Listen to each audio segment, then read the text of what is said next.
आत्महत्या एक दुख भरी कहानी। उसे जीना नहीं था, वो खुद को ख़त्म कर देना चाहती थी। उसके दिमाग में बस यही विचार आ रहा था। उसने डिसीजन ले लिया था, सिर्फ अंत कैसे करे इसके बारे में सोच रही थी। चारों ओर अंधेरा ही था। अपनी ही सोच में मग्न पूर्वा नीचे बैठकर बहुत वक्त तक ऐसे ही बैठे फर्श की तरफ एकटक देख रही थी। पति की धोखेबाजी से पूर्वा अंदर से टूट गई थी। उसके बोले हुए वह शब्द पूर्वा के दिल में घाव कर गए थे। इस बार पवन ने तो हद पार कर दी थी। अब और जीने का कोई अर्थ ही नहीं बचा था। अब खुद को ख़त्म कर दूं, इसके सिवाय दूसरा विचार उसके मन में नहीं आ रहा था।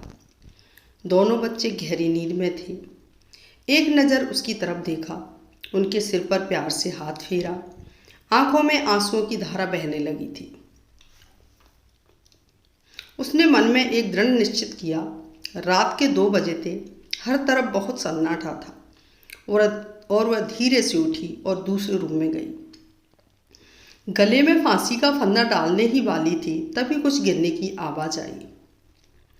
पूर्वा का 2 साल का बेटा जोर जोर से रोने लगा।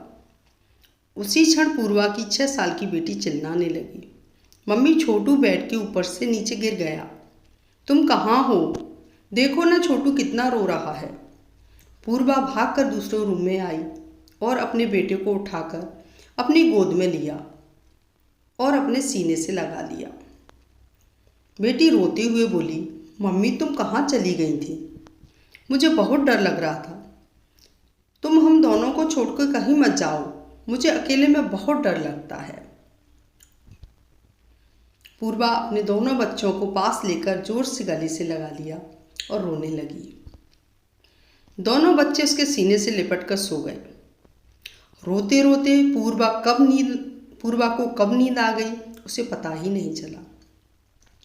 काम वाली बाई गंगू की आवाज़ से पूर्वा की नींद टूटी। अरे मैडम, आपने बाहर का गेट खुला क्यों छोड़ दिया था? अरे मैडम क्या हुआ? अभी तक आप सोई हुई हो? तबीयत तो ठीक है ना? वो खुद को संभालते हुए बोली, हाँ थोड़ी तबीयत ठीक नहीं है।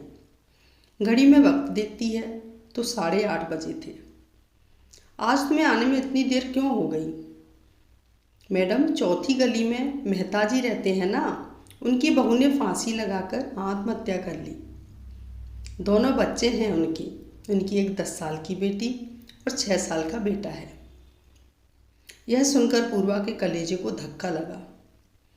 अपनी साड़ी ठीक करके उसने पूछा, कब हुआ? गंगू ने बोला, रात को हुआ मैडम।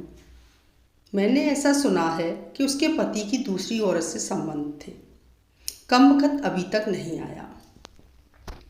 अचानक पूर्वा गुस्से से बोली, अच्छा किया वह आया या नहीं आया, उससे क्या फ़र्क पड़ता है?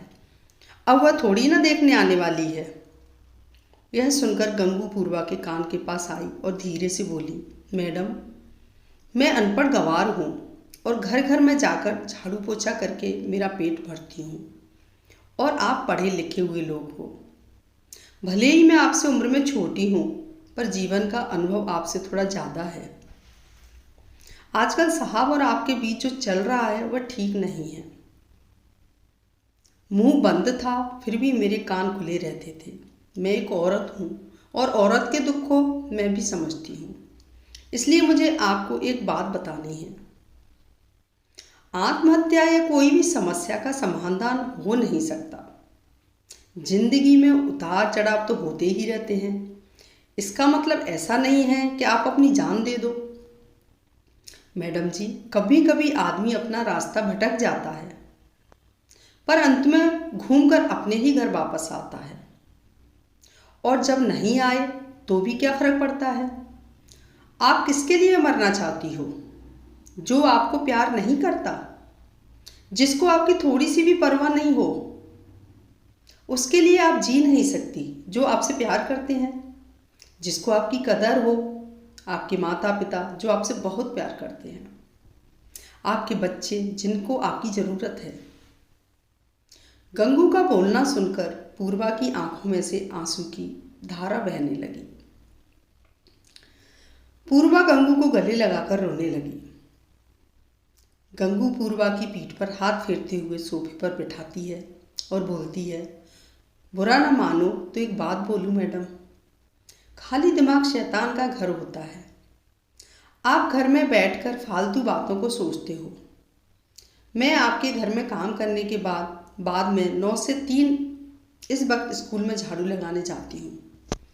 वहाँ की प्रिंसिपल मैडम बहुत अच्छी हैं। आप तो पढ़े हुए हो, अगर आप बोलती हो तो मैं आपके लिए टीचर का काम करने का पूछूं क्या? आपका वक्त भी निकल जाएगा और मन भी लग जाएगा। इस पर पूर्वा चुप बैठी थी। कोई भी जवाब न मिलने पर गंगू बोली, मैं आपके लिए चाय लेकर आती हूँ। और गंगू काम करने लग जाती है। काम निपटा कर बोलती है, मैडम मैं जाती हूँ।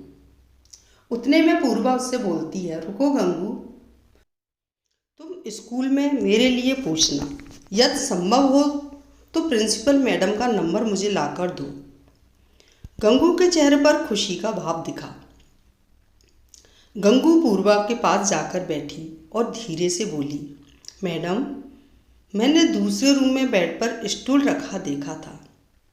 ऐसा आप कभी भी मत करना।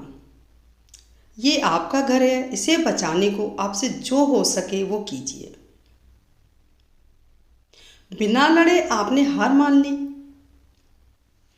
गंगू पूर्वा के हाथ अपने हाथ में लेकर बोली, मैडम एक फिल्म में एक हीरो ने एक डायलॉग बोला था, लड़ाई लड़कर जीती जाती है, मरकर नहीं, क्योंकि मुर्दे कभी लड़ा नहीं करते।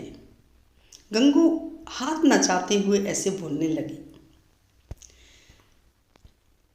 यह देखकर पूर्वा को बहुत हंसना आया। गंगू का बोलना सुनकर पूर्वा का मन हल्का हो गया और उसे एक नई आशा की किरण भी दिखी। वह अलमारी में से अपने सर्टिफिकेट निकालने लगी। दोस्तों, पति पत्नी का रिश्ता यह बहुत स्नेही होता है। भगवान को यही दुआ करती हूँ, कोई भी पति पत्नी के जीवन में ऐसा मोड़ नहीं आना चाहिए। अगर आया भी है तो आत्महत्या ये इसका इलाज नहीं है। जीवन में कोई भी समस्या का आत्महत्या समाधान हो ही नहीं सकता। दोस्तों, ये पोस्ट आपको पसंद आती है तो कमेंट ज़रूर करें। धन्यवाद।